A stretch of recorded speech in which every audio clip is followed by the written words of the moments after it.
भाजपा के लिए प्रमुख लोकसेना संघटना बीड जिल्हाध्यक्ष महाराष्ट्र संघर्ष समिति और संपादक साप्ताहिक बीड हल्लावर,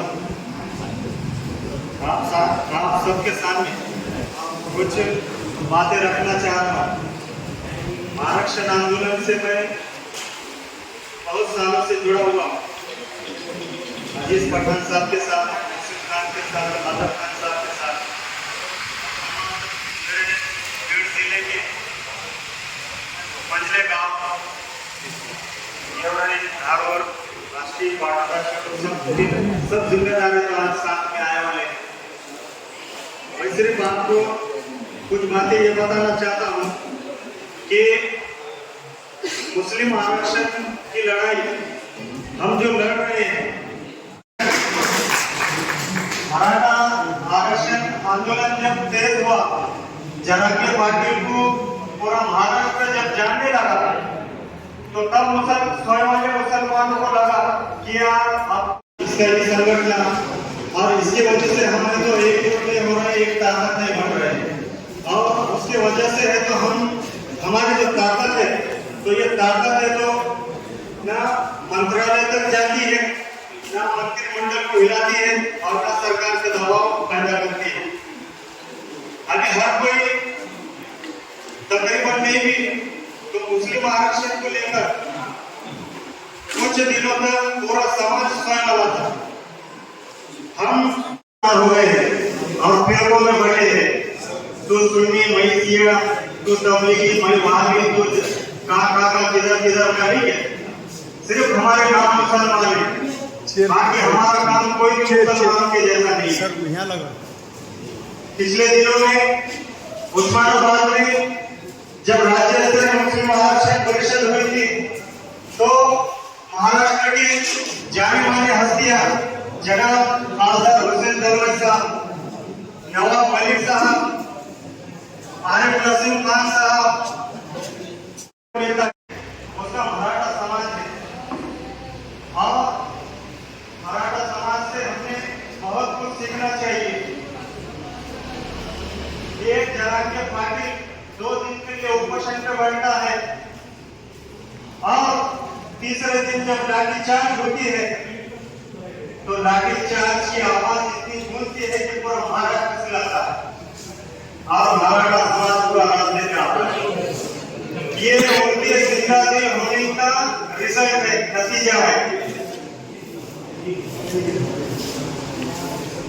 मुसलमानों को कहा जाता है कि जिंदा दिल कौम, क्षत्रिय कौम, लड़ने वाले कौम, लोगों को इंसाफ दिलाने वाले कौम, जुल्म और अत्याचार जब होता है तो दीवार के जैसा डट के सामने आने वाले कौम को मुसलमान कहा जाता है। आज कहाँ गई वो कौम? मौत का कुछ चारा नहीं। क्या बात है, क्या वजह थी ऐसी? आपको आदत हो गई है गुलाम बनने की, आपको आदत हो गई है जी हुजूरी करने की, आपको डर है अगर मैं मुसलमानों के विषयों को लेकर अगर बात करूंगा तो मेरा पत्ता कट हो जाएगा। जब मैं चुनाव में खड़ा होऊंगा तो अंदर से मेरी फील्डिंग लग जाएगी और मैं चुनाव में गिर जाऊंगा। मेरा जो पद है वो पद चला जाएगा। मुझे जो जिम्मेदारियां जो गुत्ते रहे और जो करोड़ों अरबों के टेंडर चल रहे वो है तो नहीं मिलेंगे। इसलिए नाम का सिर्फ मैं मुस्लिम लीडर, मैं मुस्लिम नेता, और मुझे सिर्फ मुस्लिम की वकालत के लिए उनको एक मुस्लिम लीडर बोल के चुना गया है।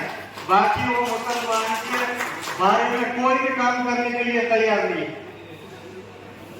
इसीलिए हमको है तो हमारे पीछे से वंजारी समाज आया, ओबीसी से है तो एनटीडी में गया, धनगर समाज पीछे से आया, एनटीबी से है तो आज एसटी में आरक्षण मांग रहा है। मराठा समाज जबकि आरक्षण मैदान में था ही नहीं, हमारे पीछे से आया और आज है तो 16% 2014 में आरक्षण लेकर आज है तो आरक्षण मैदान में है। ठीक है, कोर्ट में उनका आरक्षण है। एक बात, अब 2 बातें मैं जो बोलने जा रहा हूँ तो वो मेरे खुद के वैयक्तिक है। यहाँ पर मेरे से बड़े बड़े विचारवंत बैठे हैं, वो बात को किस तरह से लेते हैं ये आपके ऊपर डिपेंड है।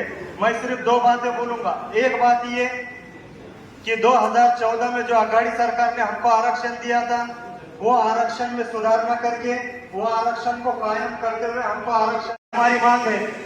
नहीं तो दूसरी मांग हमारी ये है कि जैसे मुस्लिम समाज में मुजावर, कुरैशी, बागवान, मनियार, अतार, तंबूली, कुरैशी ये सब जमातें आती है, ऐसे ही जमातों को नजरों में रखते हुए शेख, पठान, सैयद, कादरी, अंसारी जितने भी सरनेम आते इनको है तो पूरे को लेकर ओबीसी में हमको शामिल करो और टोटली हमारा ओबीसी में आरक्षण जाहिर करो।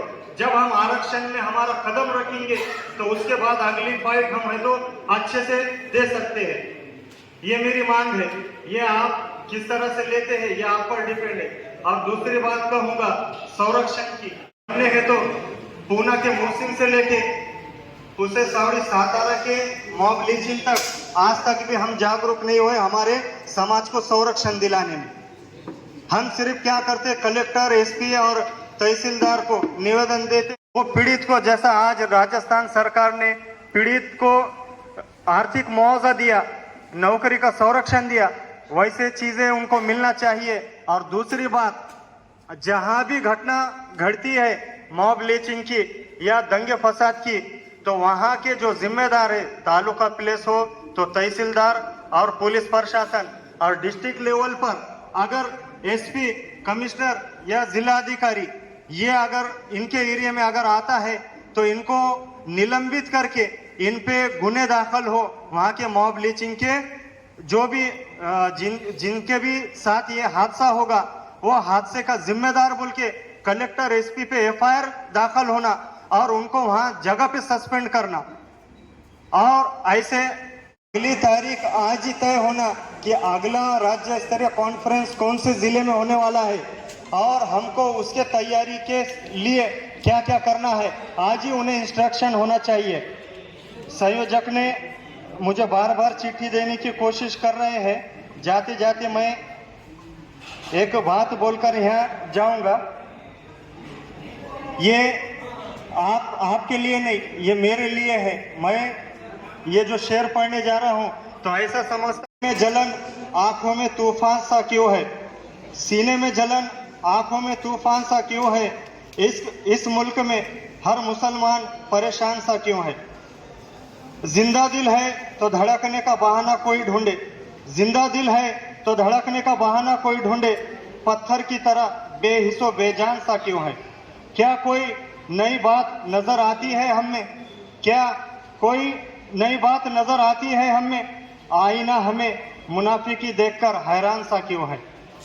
हमारी मुनाफिकी, हमारा जलन, हमारा हसद और तू बड़ा बनता क्या मैं बड़ा बनता, ये हमको छोड़कर हमको छोटा बनकर काम अगर करे तो मुसलमानों को हम अच्छी शिक्षा भी देंगे, आरक्षण भी देंगे और संरक्षण भी देंगे। मुझे बोलने का मौका दिए। जय हिंद, जय महाराष्ट्र।